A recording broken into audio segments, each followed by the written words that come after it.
The GUID of the control panel can be found in the Master User menu.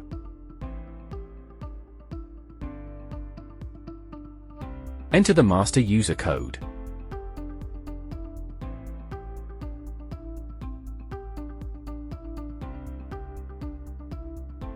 Press Menu. Press Yes.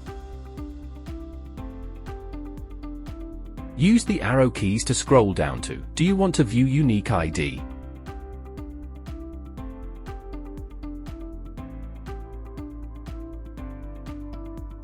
Press Yes. The keypad will display the GUID of the control panel.